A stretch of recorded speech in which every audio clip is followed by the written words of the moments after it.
Well, once again, it's Tuesday evening. It's September the 13th, 2016, and it's Voices for an Alternative World with the co-host, the guest host for tonight's programming is Beldon Gelff, a former student and mentored by Buckminster Fuller, and the theme for tonight's program is sustainability.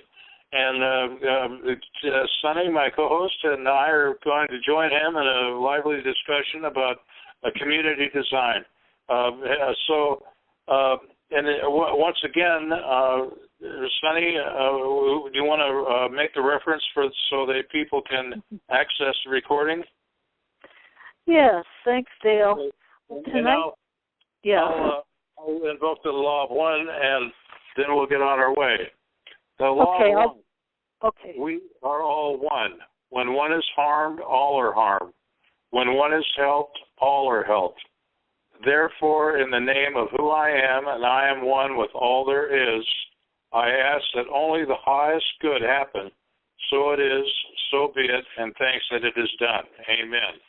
And amen. So be it. So it is.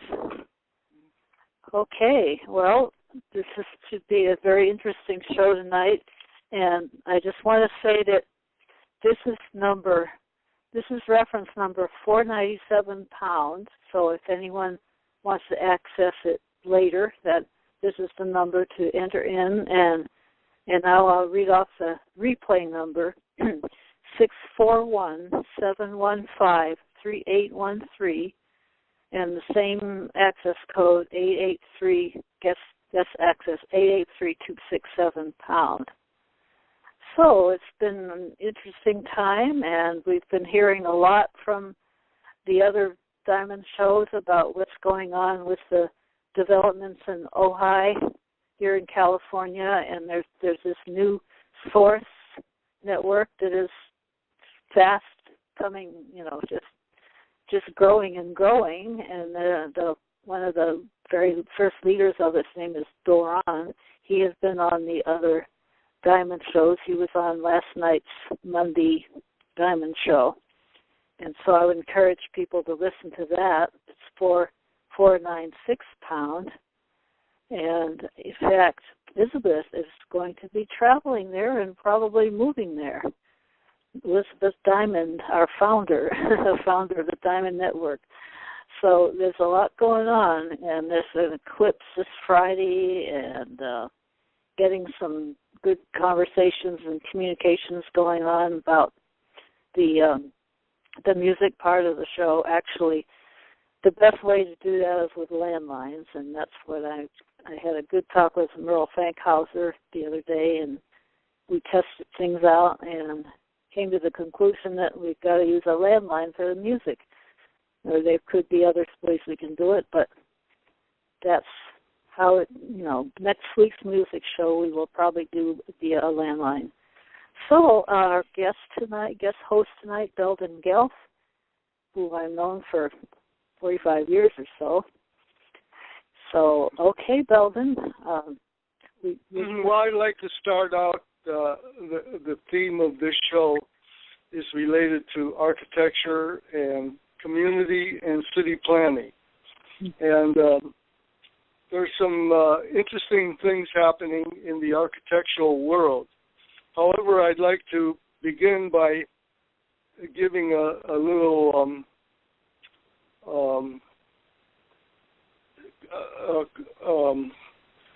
affirmation, or call it a little credit to Jesus, who, when asked what the kingdom of God would be like, And finally, they cornered him and got him to say in simple words what it would be like. And he said, "There shall be time no more."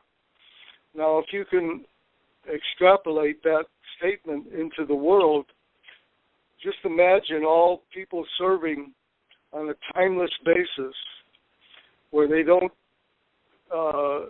count the days to pay rent and to pay mortgage and so forth. So the kingdom of God will be where all the environment and the services to sustain the human population will be made free. And people won't be using money, but there's a way to get there, and when we get there, then we'll be in the kingdom of God. Now, the thing that's interesting is that when St. Matthew was recording Jesus' talk in Jerusalem, where he was talking to a group of people, and St. Matthew put it in the Bible where Jesus said, there will be a nation that will fail to lay the cornerstone, and one nation will lay the cornerstone, and that is marvelous in our eyes. That's the essence of it.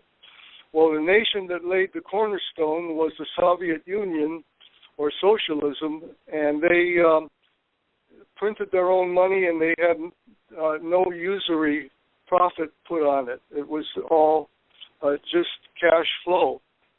However, they didn't abolish the judiciary penal system, which was important to bring forth a true communist world. So they did have a world movement going, but it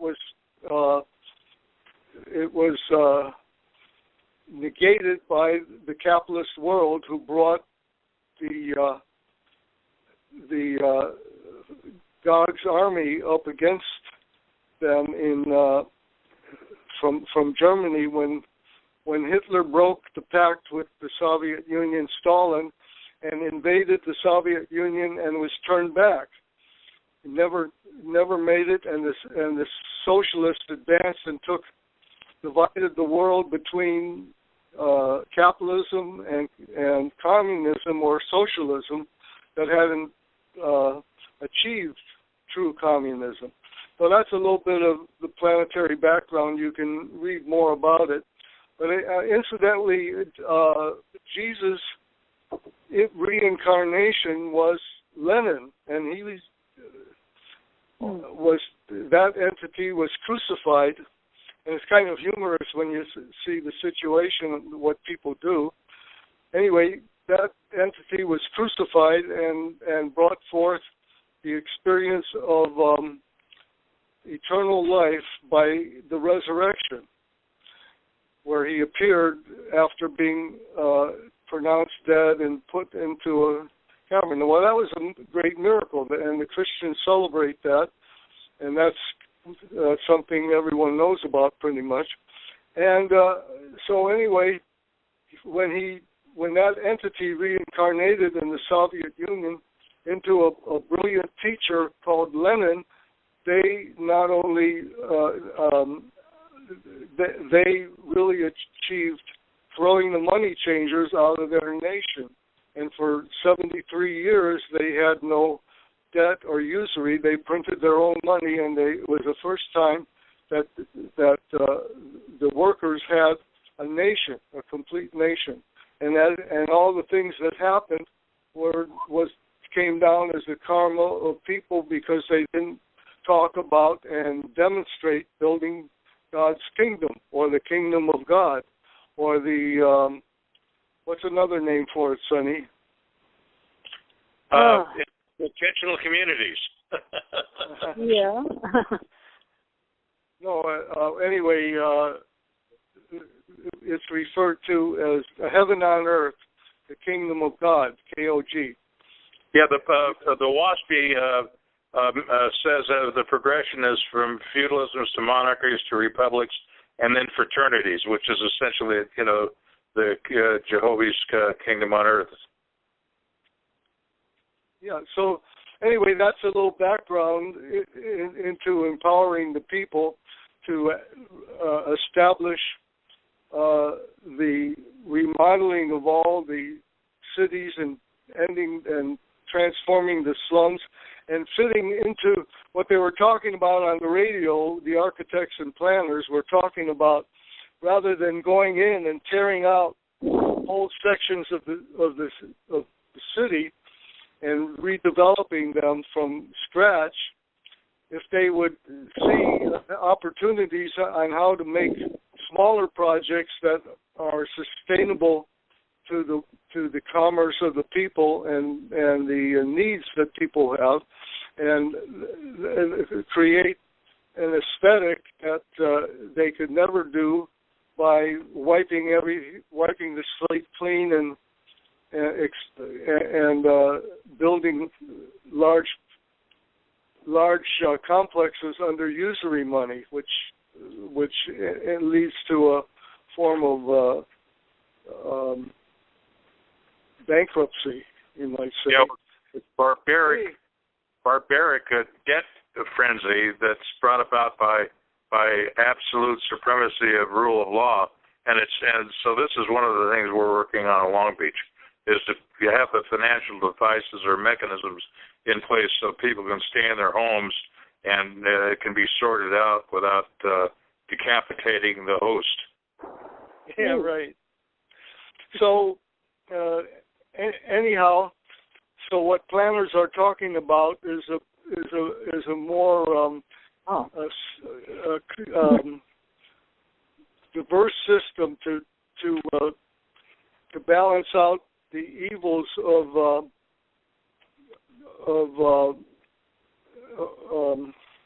the money system, of the zoning system and planning. Yeah. In other words, you can't. Why is it that some people can't have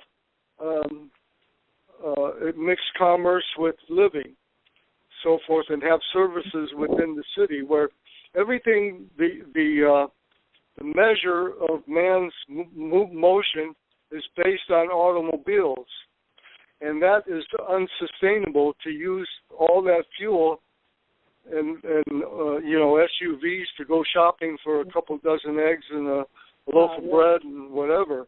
So that's very unsustainable. So that has to all change, so where the automobile is no longer the measure of man's movement, which takes a lot of land to do that, and by doing that, it makes the transportation system.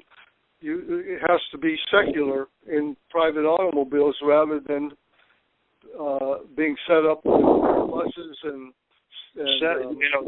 light rail, what they call light rail, and other forms of mass transit. That would be the startling statistic is 70% of our energy is consumed in transportation. That means shipping, cars, trucks, the whole ball. So this is an unsustainable model on. We've got to change the whole. Yeah, that's correct. The fuel. Yeah. Too much fuel, too much oil. Yeah. The question is, what can we do in the here and now to avoid these things? Well, in our commune, say in Stockton, we would get a delivery of food to one of our communal houses where we had a storehouse, and a couple would manage them, and they would have, through word of mouth, neighbors would come and they'd make a list of bulk foods that they could order, and that was known as, it came through as Mountain People's Warehouse. Their slogan was inspired by Star Trek. So this was a modern system of distributing basic food that wasn't in packages and mostly frozen and all these things that are done today in the supermarkets, but it was done like a Cracker Barrel, system where you could get rice, beans, seeds and grains and so forth, bulk, and save on the cost of preparing a meal. So that was very successful in the community for as long as we were in that area, and right at the houses where this distribution took place from the little garage, it didn't take much space, was also organic gardening, which is the permaculture, biodynamic gardening, especially the biodynamic gardening was pioneered by Rudolf Steiner. And so there have been many special entities that came place and did extraordinary things to demonstrate. And sometimes they were so extraordinary, like in Rudolf Steiner, where they built these extraordinary dome buildings, and the people reacted so violently that they burned it down. They burned them out. And then later, that was the Goetheorium, or something like that pronounced. And then they rebuilt it in concrete. But it never had the charm that the first original building had. And was that in the beginning of the Industrial Revolution? When was he around? I guess it was the early 1900s. 1920, I would say. Oh, okay. He was like in Germany, the Bauhaus came for industrial design and architecture and engineering. That was formed. Mm-hmm. And then in the United States, you had one of the largest fellowships was Frank Lloyd Wright's fellowship in Arizona and Wisconsin, and the fellowship came forth where his work went to an extraordinary level, which like progressive people like Guggenheim hired him, and he built models and eventually executed the Guggenheim Museum in New York, and the Johnson Wax Building and Falling Water came forth from the progressive Jews that would bring modern furnishings from all over the world and market them in Pittsburgh, and Frank Lloyd Wright did a plan for Pittsburgh that was extraordinary, but it was never executed. And then he did a really extraordinary thing for Iraq in Baghdad, but before it could get going, they kicked the monarchy out and hung them up so that project never happened. So there's a lot of political stuff going on. But now we're at a time where the political situation is breaking down. We have people, I know I am, and I suppose many others are. I'm tired of having $1 billion president. Like, as long as that you have to raise $1 billion to get elected, to pay for media and all the nonsense that they have, and some of it, relatively speaking, some of it's nonsense. Like Trump is trumping about building a wall between Mexico and the U.S. or North America, and he asked the president of Mexico to pay for half of it, and he said to Trump, basically, and he said, "Are you crazy, man?" And anyway, don't need more walls. We don't need more walls. Yeah, they didn't learn much from Gorbachev's Ronald Reagan saying, "Mr. Gorbachev, tear down that wall." They finally did. And I'm going to take this opportunity to just give a brief report on because it's what's happening in Long Beach with the Department of Sustainability is it's mind-blowing because, I had my first meeting 2 weeks ago with Larry, who is the coordinator of the Sustainability Department, and I sat down with him for an hour, and I laid out the sense of urgency that we, of sustainability, and he agreed with me, and then I had another meeting with him yesterday at 2 o'clock, and so he is right on board, and he is in the process of providing me with a piece of land and an empty shipping container to initially start the program of getting Long Beach completely self-sufficient on agriculture. And I'm focusing totally on plant food diets.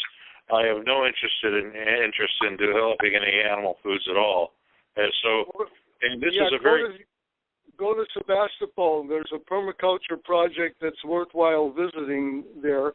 This is a very, very complex problem, and it's going to be a combination of community gardens, individual gardens at home. The one company is the Leafy Green Machine, the freight farms in Boston. They right now have turned a shipping container, a 40-foot shipping container, into a hydroponic grow house that produces 800 heads of lettuce a week. Now, so it's going to be a very complex mixture, and we're putting that calculus together to see how we should go about doing this without disturbing any of the existing infrastructure order. Cash flow through the food chain. So we don't want to disrupt everything. We just want to come in like a safety net underneath, so that if a natural or man-made disaster occurs, we don't have to worry about our food. And so I've got all the support in the world from that, and we've got three basic goals. One, that we secure the habitat regardless of economic or natural or man-made disaster such as an earthquake or a catastrophic barbaric debt frenzy. So this is all about making the city of Long Beach a sustainable model that other cities can follow. They don't have to push the panic button and go hysterical, go postal. So that's to say it's really. You know that in Long Beach, Alan Noonan, when the entity Alan Michael came into that body after World War II, where Alan Noonan was a conscientious objector, and he was assigned to the camouflage battalion in Europe in World War II. When he came back from the war in 1947, that entity a new entity came into that body called Alan Michael, and the first thing that Alan Michael channeled, he was instructed to write the everlasting gospel, which you have copy of. And when he he had his cosmic initiation, and the entity Alan Michael came into the body, the first thing he wrote was the New Covenant World Bill of Rights, which is on your geometry book that I sent. Did you know that? And that was in Long Beach, California. And they also had a little coffee house where local musicians played and entertained and so forth.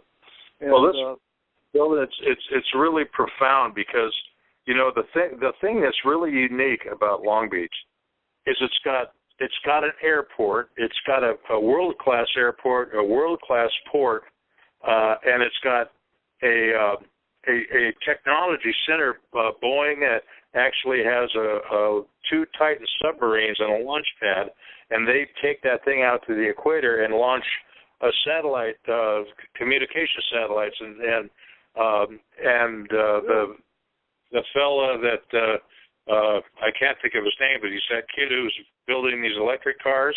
He's got space. Well, he's in a joint effort. Tesla? No, it's a kid, a physicist from that graduated from the Silicon Valley area, Elon Musk. Yeah, and, Elon. Yeah. So I believe he was involved with the Tesla too. Yeah, and he is working in Long Beach with Boeing Douglas to on this space venture. So we've got everything is right here, and we have all the capacity and the technology and wherewithal to really shine a light and show a way. If we can make a community of 400,000 people and get them functioning as a unit, and with the elasticity and everything we need to be in harmony with the universe, it'll be a real real light for the rest of the world to follow. And so far, I haven't had any barriers, And I'm expecting a lot of hurdles. There's a lot of complexity to this, and part of it's financial and economic, part of it's organic, as part of it's agriculture, part of it's habitat, and part of it's transportation. You discuss this about how maintaining the integrity of the community and making this transformation without everything having to blow everything up. And so this is exactly the problem we're wrestling with right now here in Long Beach, and so there's obviously a lot of players in the unseen world that are making this happen, and it's the time for it. It's the time is right. The energy it's exciting to be here, and it's funny. I don't know if I told you that joke, that Myron Cohen joke that says when the guy comes home and finds the naked man in the closet at his wife's bedroom, and he opens the door and he says, "What are you doing here?" And the response was, "Well, everybody's got to be someplace, and that's okay. Well, who are you? If somebody says, "Well, what are you doing here?" and that's my answer. Well, everybody's got to be someplace, and that's where we all find ourselves in life. We're at the place that we're at. And I went back to the Book of Waspy, and they said, you're responsible to the extent of your reach. Well, I can't, spend $500 billion and make things happen, but I can take a walk down to the city and talk to the coordinator of the sustainability department and put forth an idea and a plan together, not to help move things in another direction. I think if we're going to ask ourselves, wherever we are, just look right in front of you and see what you can do where you are to do the most good. And that's how change takes place. Right. We are where we are for a reason. Now, that's I would like to say that the Source Network that has been started up recently is part of the purpose is to link everybody together. And there's this website, and you should get the Long Beach Project involved on the website there, because he's really quite a connector. He wants to connect people all over the planet. On the ground, Sonny, I am on the ground in Long Beach. That's my whole plan. Is I'm contacting the vegan restaurants, and I'm going to Boeing. They have a community outsource department at Boeing and Douglas, and they're stationed here in Long Beach. And what the thing I need their help with is to crunch these numbers and find out exactly what the best diet is, what is the best food to grow, what is the best plan to systematically change this community to be self-sufficient in agriculture, because it's really well, everyone knows that. Well, it's marijuana. What's that, Beldon? Marijuana. Everyone knows what plants to grow. They could have a cash crop. It's marijuana. Yeah, well, we got an initiative, to legalize marijuana this year. I haven't done the ballot. But anyway. I'd like to talk about that a little bit.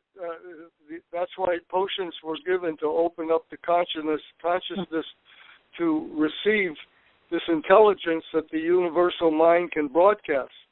But those who don't want to use potions, or what they call, the vein called drugs, to open themselves up, there's a simple way by getting my geometry book and making the models and using the color and design as part, and the numerical analysis and mathematics that brings the left and right brain together, so it's operating on the gamma energies that can tune into the extraordinary intelligence of the universal mind that will broadcast right into their heads, because that's how we're made. We're equipped to tune in to the intelligence of the universe, or the universal mind.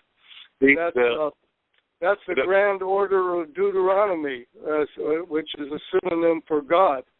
Well, one of the components of this is the educational component of the community, and the teaching methods that are changing to get the conceptual idea of with the universal mathematical order. That that educational process is changing, and the beauty about it is if it comes to the point that the brick and mortar system breaks down because there isn't sufficient tax revenue, there can be an internet component in place where one astrophysicist from MIT could give a 2-hour lecture to 100,000 people, and that it's going to be that the supreme knowledge is going to be commonplace, because we've got the capacity of technology, and this universal mind that's functioning on algorithms and fractals and ordered, elegant, random chaos that makes up the universe is going to be comprehensible and understandable. And this is what's going to bring about unanimity of thought. Let me jump in for something that's been batting around in my brain to speak about, which is a direct channel to the way energy is used in the universe, as we see in the starting with the galaxy and coming down to a solar system. So here we have a solar system with all these planetary bodies moving around a solar logos, the sun, and you have the moon moving around the planet Dirt, Placentia, which is its star map name, and it runs on electromagnetism that's running around the planet and the poles, and that you might say sucks it around in orbit around the solar logos, the sun. Okay, so if the creation could do that, why couldn't it give us direct electricity right out of the electromagnetic field in both the star constellations in the galaxy and in the solar system, and the planetary electronics going on? Well, that's going to be a simple problem to deal with, to get electricity out when the consciousness of the planet ends all the war technology that this power grid was used to support. Now, I have a question for all of you. What's the most important, message from the electric car called the Tesla? Well, free universal energy was what he was trying to bring in, correct? I mean, he had definitely that is correct. But what I was looking at is it's called the Tesla. There was a guy who brought forth the electricity, the alternating current that ran the 1893 World's Fair and beat out Edison because he could do, as Bucky Fuller said, he could electrify the fair, get more electricity with less copper and so forth. So he was able to bid the project in a way to win the contract. And then he was the one that won the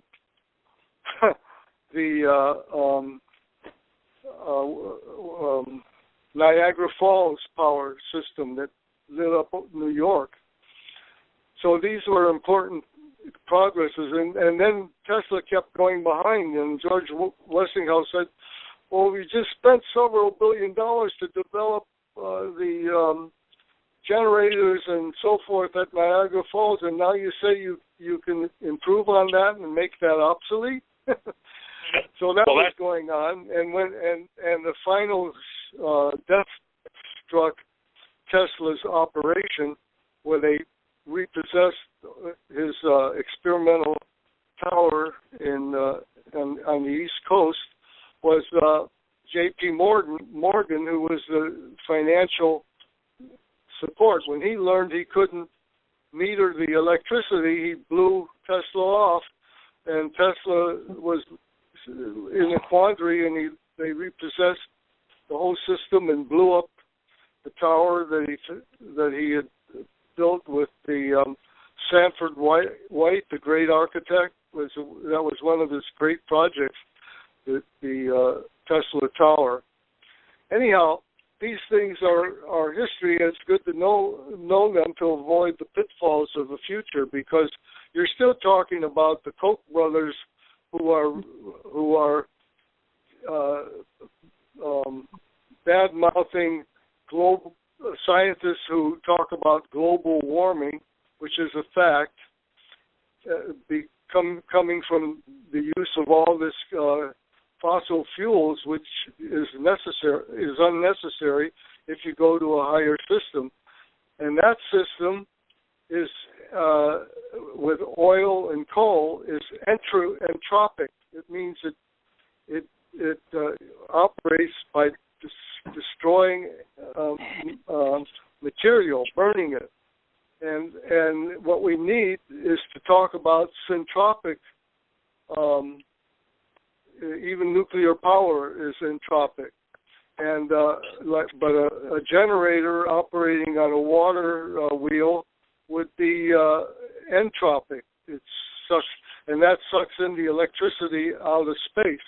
But we have to break through having those devices and go to the Galactic Command's ability to build the pyramids on this planet with electromagnetics and levitation and laser beams that cut the stones that built all the pyramids.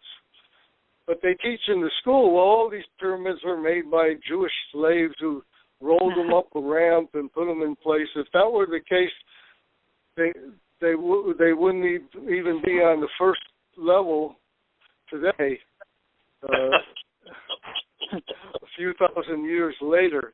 So all these things, people on this planet just love ignorance. They exploit it as if it's next to God, so to speak. So they're the blind leading the blind down the. I want to mention one more pattern, and then I'll give you the floor back, and that is when the Bilbao Museum was built. That was Frank Gehry's masterpiece, and when it's an extraordinary development of space.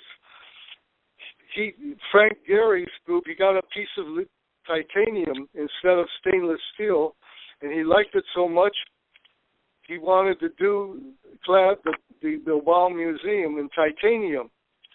And this was a great transformation because the Cold War had ended and the Soviet Union put up massive amounts of titanium, already, useful for construction at this time, which was to be used for ICBMs and satellites and so forth. But a good part of it was the killing machine around the planet. So when they gave up the Ghost, sold off the titanium, Frank Gehry's group bought it up and built the Bilbao Museum, an edifice dedicated to Livingry and the artists of the world. Now, isn't that extraordinary? Yeah, it's unbelievable, Beldon. And my uncle, when I was 15, my uncle said, I was talking to him about politics. He said, Dale, forget it. He says, it won't be long, and technology is going to be moving so fast that the money system and all these things are going to be obsolete. We've got to have a completely new economic order. Land or use money. Well, in that's, yeah. In the world of imagination and ideas and creativity. And so we're getting there and faster every day. Has to be the right the time. The extraordinary thing is the dedication to money, the use of paper money, which people were rejecting it to begin with because until they were able to use it as notes to redeem gold or silver. And now it's not redeemable in anything. It's just a forced-on system to pay debt. Well, my father used to say, when I'd want to get something or something, he says, what do you think? The money grows on trees? Like that. Yeah, well, it does. And if I said, you fool, if I said to him, quote, you fool, where do you think the paper comes from? Of course, if I said that to him, I wouldn't be here talking to you now. It's just paper. In fact, it's not even paper anymore. It's just computer numbers. Yeah, but that's good. That's electronic. You can. What's funny, Beldon, is in reference to just exactly what you said. When I was up in the Molina Center in Colorado, Carl Vossitek told me when he was a kid, he'd go down to the store and he'd see all these shiny boats. And his dad one day said, well, son, I'm going to take you fishing. And Carl said, okay, well, we got to go down and buy a boat, Dad. He said, what do you mean buy a boat? We're going to make a boat. Yeah, right. And that's the thing. Is everybody runs around in the world with a piece of paper that says, and they think that's what's important. Is that, well, I want this, and I want this, and I want this. And what's important is us acquiring the knowledge and the wisdom so that we could create the things that we need, and that's the transition that's got to take place. We got to go from the slow speed of light to the hyper fast inner universe of imagination and creativity and ideas, and really get this thing, really get this civilization going. Well, when you come visit Florida, I've been here for 2.5 years, and I was here for a short visit to Miami, where my son had a condo, and I only went out on the boat. His friend Dave May had a boat, and we went out on it once, but just the day before I left, and then coming back here for the it's going on 3 years now since I've been here. I haven't been out on the water in the boat, so priority thing would be to get a boat where we could go out and commune together, talk about things, and there's nothing like the waterways. I've lived on the ocean in Alaska. I lived in Anchorage, and it was right on the Cook Inlet, and it's just so much fun. And then I moved down to Manhattan Beach, and now I'm in Long Beach. And it's funny, but you're in Daytona, and there's really only two places that really that excite me, and that's up in the mountains like Yosemite, and like the mountains in Alaska, or down on the ocean. Those are the two. The kind of the polar opposite in certain ways. Like I'm in the mountains. I mean, not way up in the mountains, but in the foothills. And then there's the ocean where you are, and rural Fankhauser's on the ocean, and so yeah. When I lived on Maui, I mean, people were very very conscious of that. Those two habitats. Yeah, every time you look on that body of water, it's you know there's something greater than yourself. Oh yeah, it's really something. I heard some bells of people joining. Did anybody that joined us want to announce yourselves or say hi or comment on anything? Any listeners in the audience that have a comment or a question or want to participate, please just press *6 and join in the conversation. Mm-hmm. Is Elizabeth here? Are you here, Elizabeth? Oh, but speaking of Elizabeth, how soon is she making this transition? Well, she announced it. It's actually on her blog. She talks about it. Okay. Diamonds with an S 31.blogspot.com, and she said she was going to be leaving in a couple of weeks. Now it's just one of those things going on complete trust that because this source thing that's emerging there is pretty strong and powerful enough to draw her out here to California from Michigan where she's been living. So she's making a drastic change in her life. She's coming from the Midwest to California. Yeah. She's going up to Ojai. To Ojai because of the source. The Murdy's land.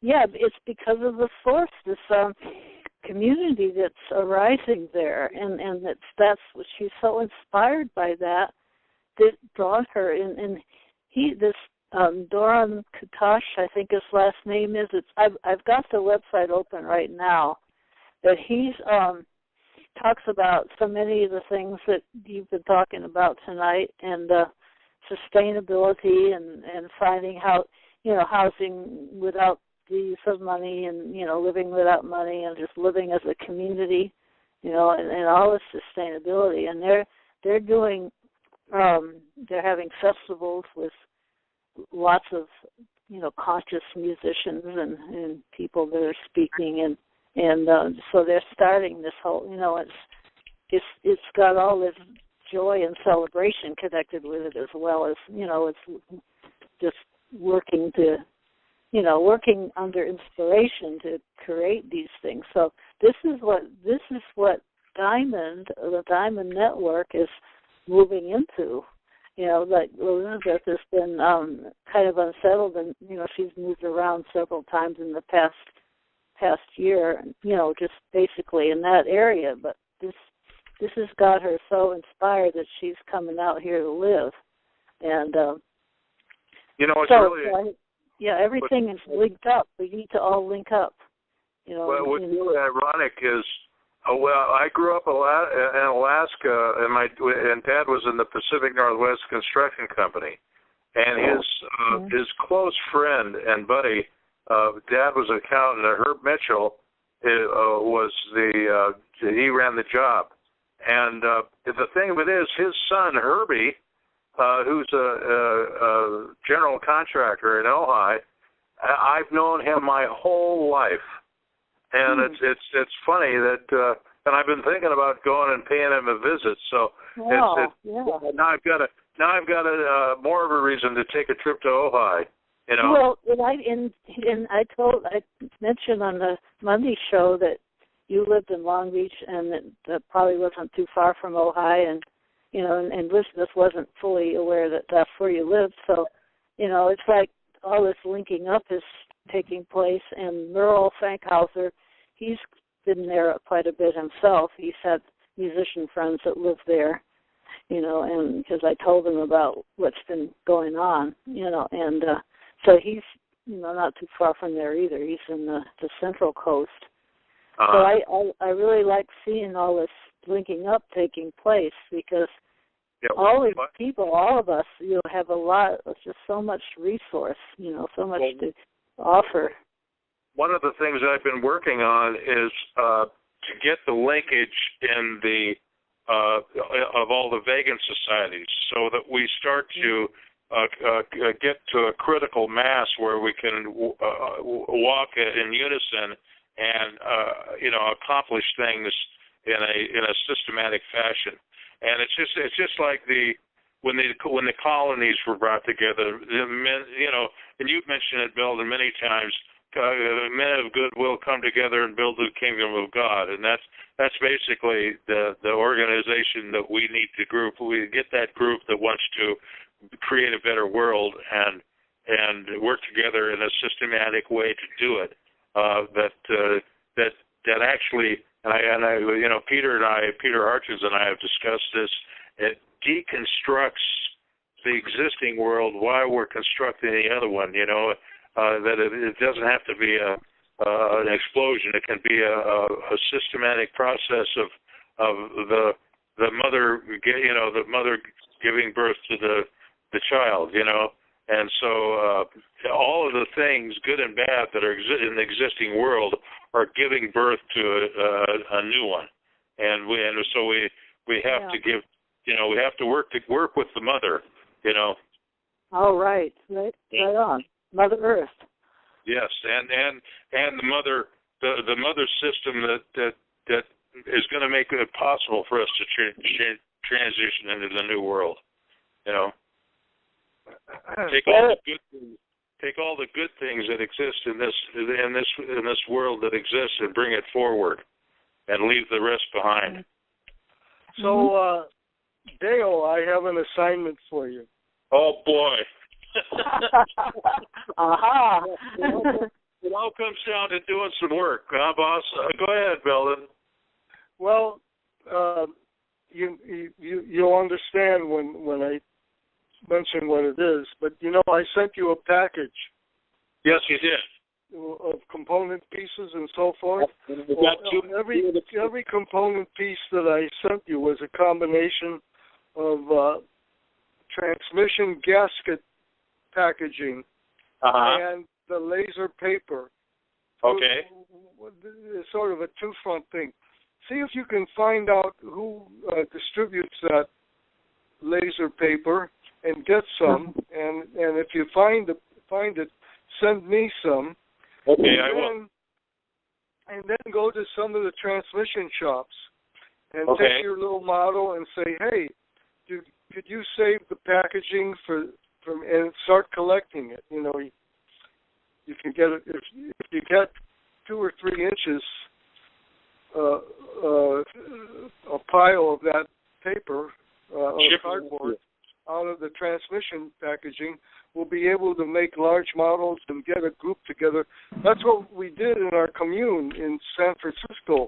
At Oak and Lion Street was the first authentic balanced commune. We ran restaurants and bakery, and a bakery in the house, and we took over a Victorian house. That was within a couple weeks from where there were 2 houses. We all came together and remodeled the interior of the Victorian house at Oak and Lion Street in San Francisco. And on the 2nd floor, we put in a bakery. Right, Sonny? Yes. I don't remember the bakery as clearly, but yeah, I sure do remember that house. Yeah. Anyway, we had a small oven baking operation on the 2nd floor, and we baked our breads and other things for the restaurant down the street. And at one time we had no automobiles, not one automobile. And then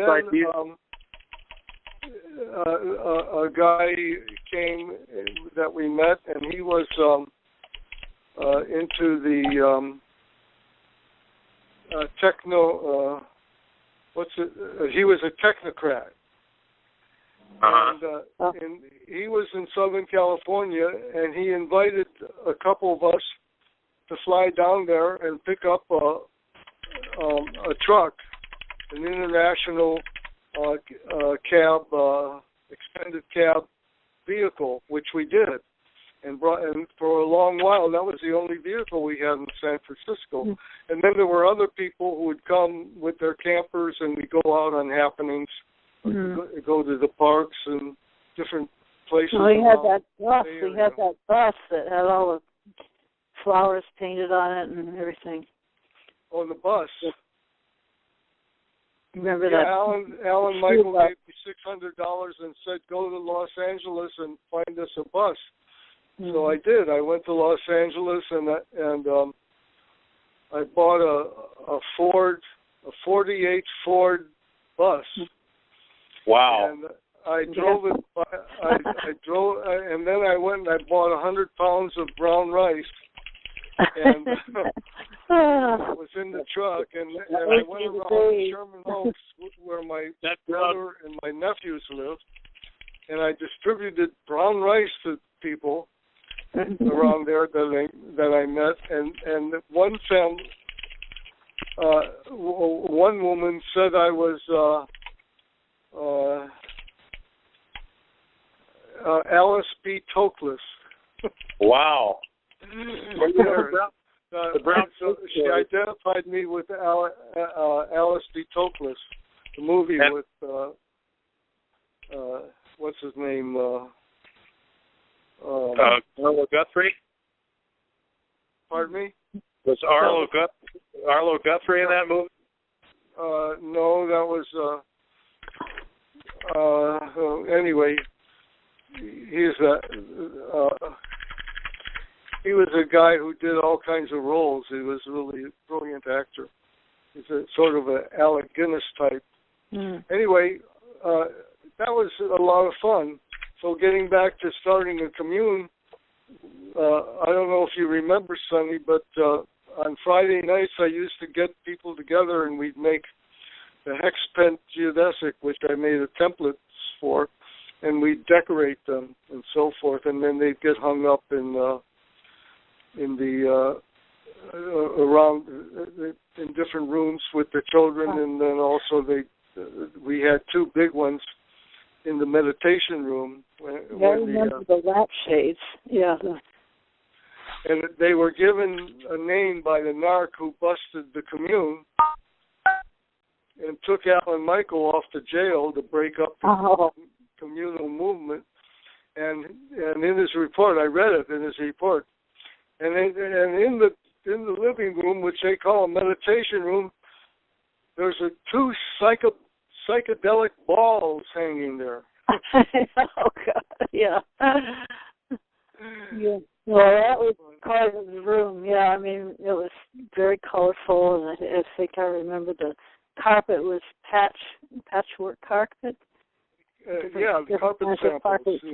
Yeah, right. I remember that. So, I did that in my studio room, a small room, and I moved into the bedroom. So in the studio, we got a hold of a woman who had a carpet store, and she retired, went out of business, closed it all up. But before she did, I got a lot of carpet pieces, large pieces. So I have a kind of interesting carpet panel. Some are triangular that interlock with other.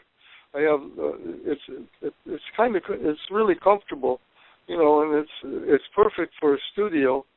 And here I have a small desk that can fold up into a little cube, and a low end table and some timpani lights, and a lot of models, and a circular hexagonal cabinet from it's one of those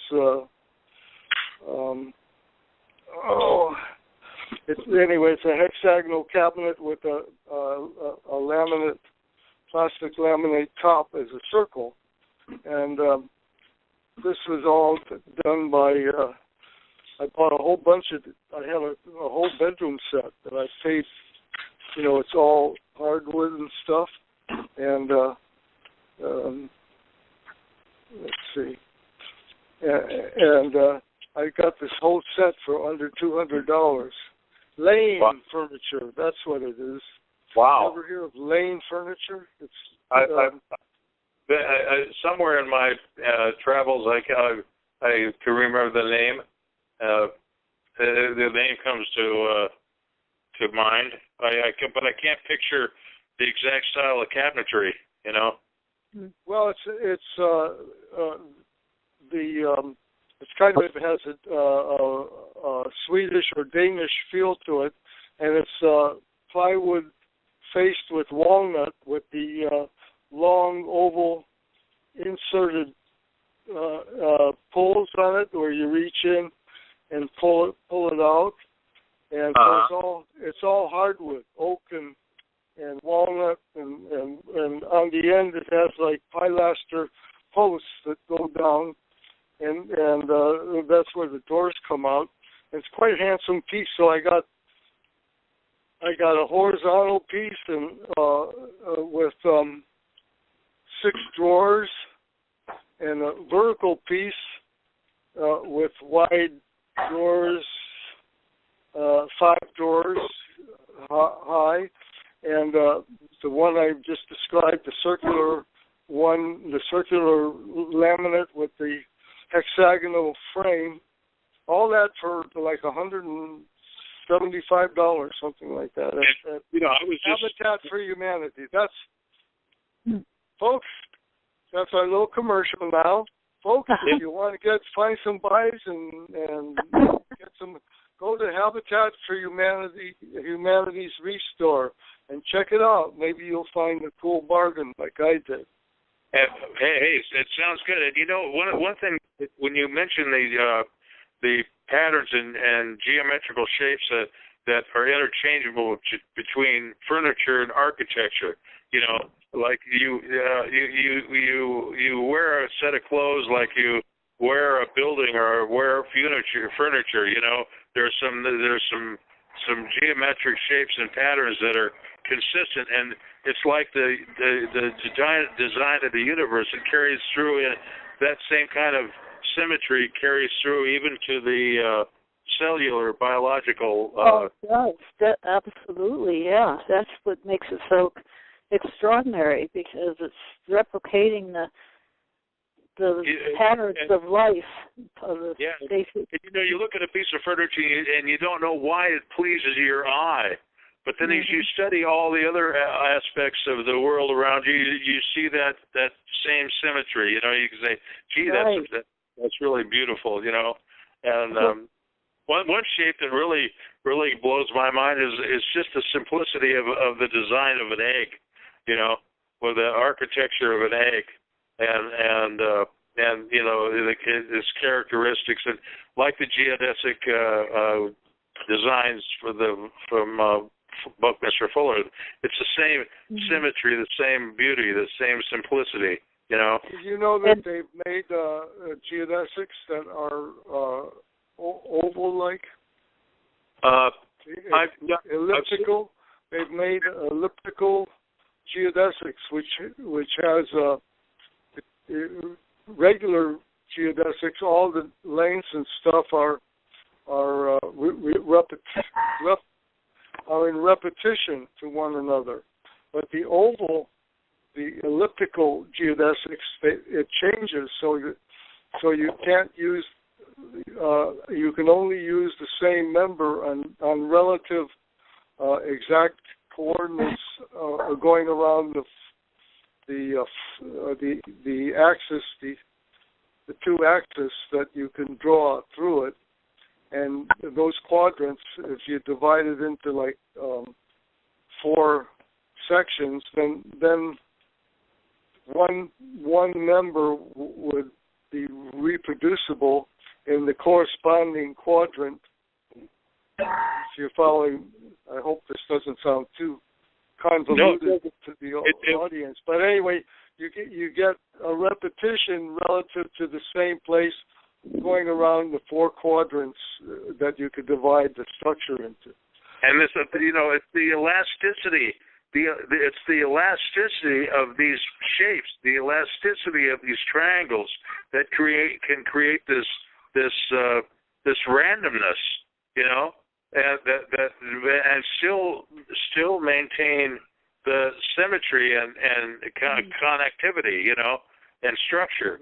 It's that's the thing that the guy that developed Pixar came out of he was a computer scientist that was developing videos for the defense industry, these Boeing planes, and he could never get the algorithm to create mountain ranges, and because of their random chaos, and then he broke it all down to triangles, Beldon, and then he created this virtual reality, and the reality that he created was indistinguishable from a mountain range that you would look at, Really? And then anyway, then I'd like to. That's really interesting how technology is influenced by inspiration from basic geometric understanding, for example. Universe. Yeah. And I wanted to share something interesting that I discovered. I never made many cubes. I made mostly like the dodecahedron or the icosahedron, or the other shapes available, and I kind of shined the cube on. But then I saw, I have a snub cube, and there's two snubs in the geometry book or in the possibility of polyhedra that you can make. And what a snub is having, in the cube, is having triangles that spiral around it. And the dodecahedron, the snub dodecahedron has triangles spinning around pentagons, okay? Mm-hmm. So the first, and the numbers stay really consistent, like a cube has 6 squares, right? Yeah. Okay, so if you take a square and you put a triangle on each edge, and you stay consistent where you put the 6 squares going around it, forming a cube octahedron. That's called. It's triangles and squares. So you have 6 squares and 8 triangles. All right. Mm-hmm. Okay, so when you get to the snub cube, you have 6 squares, and you have a number of triangles. You have a number of triangles spinning around it that add up to 32 triangles. And then if you when I looked at it, I said, hey, I can take 4 of those triangles on each edge of the cube and put it together and make 4 triangles, and there would be 8 of those 4 triangles to form 32. Now that way of reasoning is like factoring in algebra. You need that to do algebra, learn how to factor, saying it in different ways. But as you see, it stays consistent with the very basic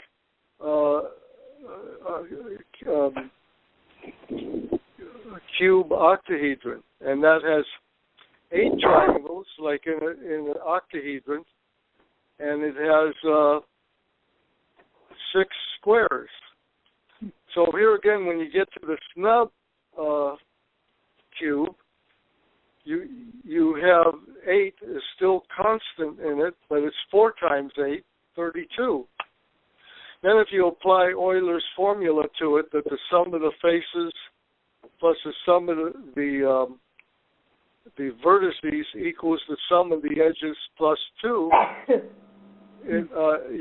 that formula stays clear, and I have it written down. I won't go into that. Now, the other snub that I talked about was the snub dodecahedron, and that had 5 sets. I put 5 triangles around each pentagon, so that those 5 triangles would make up the 12 times 5 is 60. You'd have 60 triangles. But when you put it all together, there was a hollow missing triangle, and that added up into 20, the icosahedron. So here you got the icosahedron numerically popping into this dodecahedron, subdodecahedron.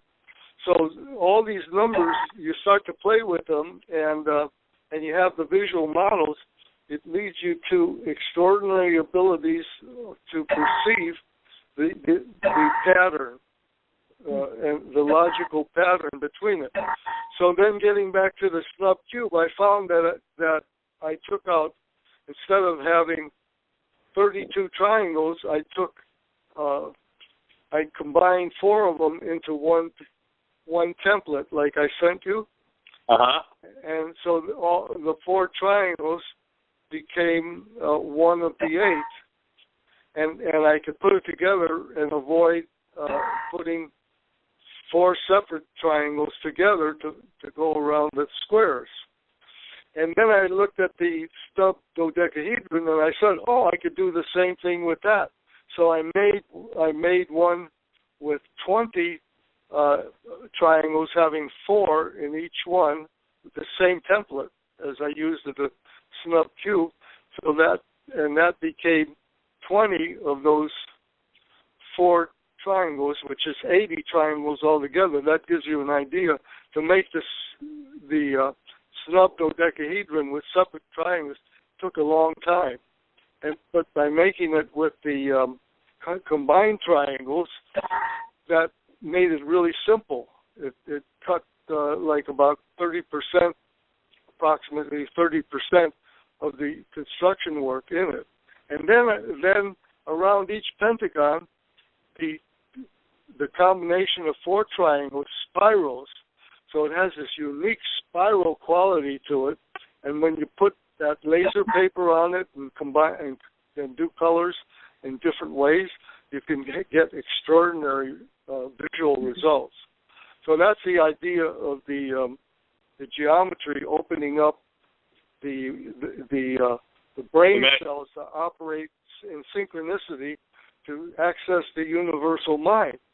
Yeah. So those of you who are listening to this, of my recent exposures, or what they call discoveries, will find every time they make something and do different color combinations or designs on them, they will learn more and more about this geometry and be stimulated in every facet of life. I promise you that.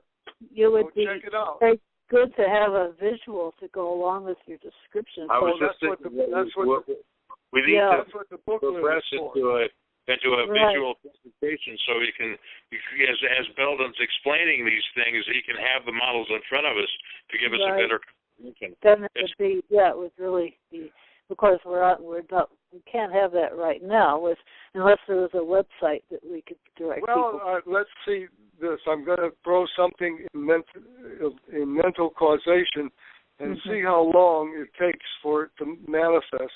Either, a website, would be through me or with others who have this kind of understanding and want to do it.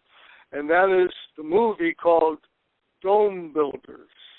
And I chose that name because it's 2 words, simple, Dome Builders, right? And it has an extended connotation, so it doesn't have a complicated kind of name. Dome Builders, very simple, and then you start from the simplest idea, and then you go to the more complex. Start from the whole and work to the particular. That's a law of design. Starting from the whole and working to the particular. So in the Awaspi, the first architectural component was by the tribe, the earliest tribe's architectural component, and they were called mound builders. And they were like domes in a way. I mean, it is. And it reminds me of that. You know, it has the earliest. The dome builders connotates the earliest architectural component. You know, that existed, that was built by man. Did you know that the first geodesic dome that was built on this planet, other than like little geodesic balls that the Indians could build, but the first major geodesic dome structure was built in Germany in the 20s, I believe 1927, something around like that, and it was built to be a planetarium. Yeah. By the Zeiss optical company. Planetarium, you say? Yeah. And Dale Blume said that geodesic dome, the first one ever built, is still being used as a planetarium, only all the optics are updated. Yeah, exactly. Oh, is that correct, Dale? Dale? That's great. You can go to this Google the Zeiss Planetarium in Jena, Germany, and it gives you the whole. They're right today. They're having planetarium shows with a laser technology, and it's they are it's the same. Architectural integrity and structural integrity is the egg. They use a very minimal amount of material but it does a lot of work. Incredible. So, well, thanks.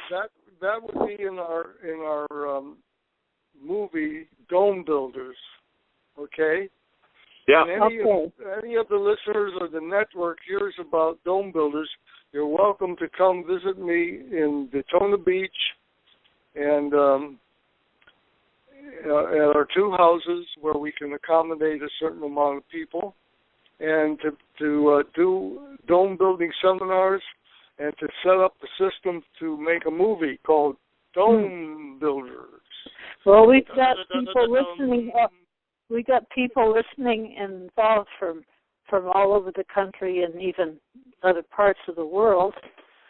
So it's good that you are knowing, sending that out so people that are living more close to you might be interested in coming and visiting you and checking out what you're doing. And I think we should wrap up the show. It's getting close to 7 now. Well, ladies and gentlemen, if there's anyone has a comment or question, please press star 6 and unmute yourself, and then come and join the program. Okay. Hey, Sonny. Yes. How would people, if people want to contact me directly, how's the best way to do it without contact you directly? I can hand a minimum amount, but if I have a flood of callers, then I need help, because I only have a little cheap old cell phone, which I'm talking on right now. Right. Well, Should I give my phone number? Yes, if you want to give your phone number, sure. And you said you don't have an email yourself, but your son does. Would that be a viable way for people to contact you through your son's email? Yeah. Okay. Well, since we're short of time, contact Son Shayla, and I'll give her Joel's email. And my address is 224 Daytona.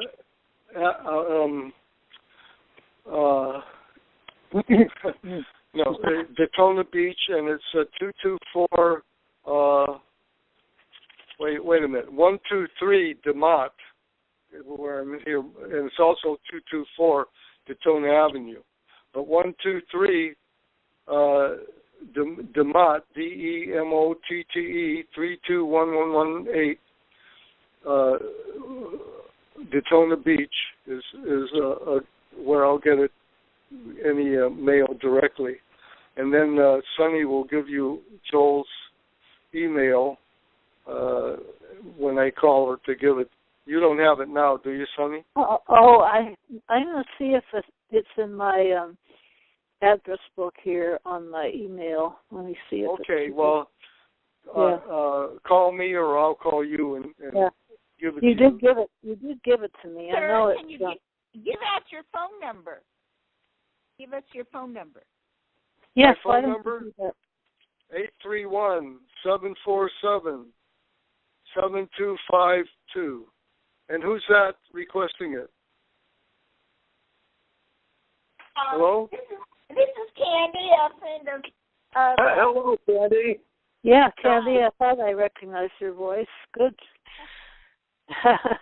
That was funny. Everybody's got that phone number now. Well, I have it in front of me right here, so. But that's, I've got a surprise for Beldon. I'm kind of holding out because depending on what happens in the next few weeks in Molina, Colorado, but there's a possibility somebody young and energetic and ready to go to work will be joining you down there, Beldon. Oh, great. Yeah. I don't want to commit to anything, but I'm trying to. I don't hope that occurs, because if it does, that means things didn't go like we planned in Molina. But if things go in that direction, that would be a perfect addition to your circumstance. Right. Well, we're moving along here now. Incidentally, we got the electrical inspection and the go ahead to insulate the exterior walls where the electric is, and Joel is adding some electricity to build a little small kitchen to make an extra unit. So we got plenty of bathrooms and kitchens under construction, and so we're in good shape. And once we get the skilled group trained, we have the possibility of getting a real good cash flow project going here, because Daytona Beach is starving for excellent workmanship. That's. I have your son's email now. Do you want me to read it out? Read it for people? What's that? Your son's email? Joel's email? Yes. Yeah, I have sure. it. Okay, it's something like Joel Gelff at Gmail. It's Gmail. It's Well, what I have here is just Gelff, GELFF, @gmail.com. That's not too hard to remember. Yeah, okay. JGELFF. Yeah, so. Okay. Hello? So that's the two ways that Beldon can be contacted. Great. Yeah. Well, I'm going to sign off. Thanks, everyone, for a wonderful conversation. And remember, our conversations go forth to accomplish that for which they are sent. Mm-hmm. Yes. And I'll leave you with that word. Okay, all right.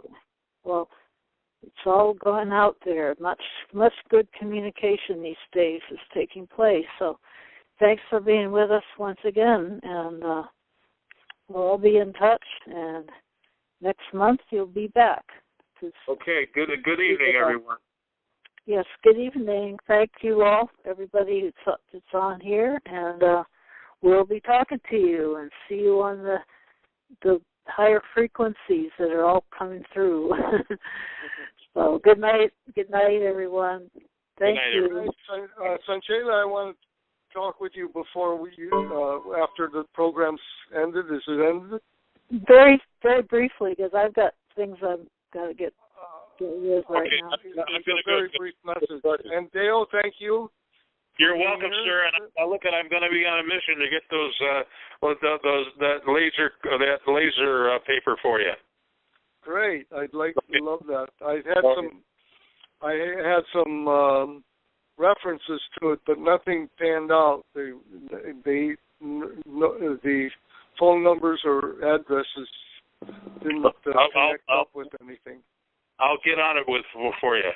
Oh, great. Appreciate that. And don't forget to go to some transmission shops and get the gasket packaging material. That's cardboard, which you have some samples of it.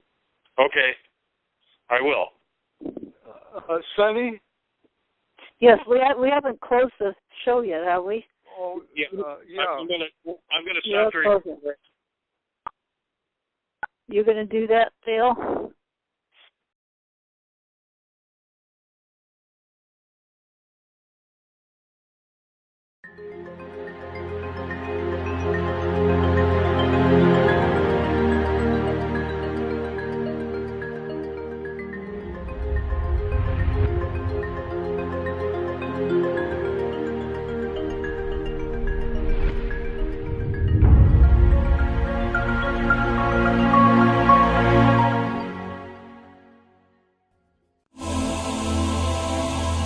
you looking for healing or a change in your life to help you enjoy it more fully?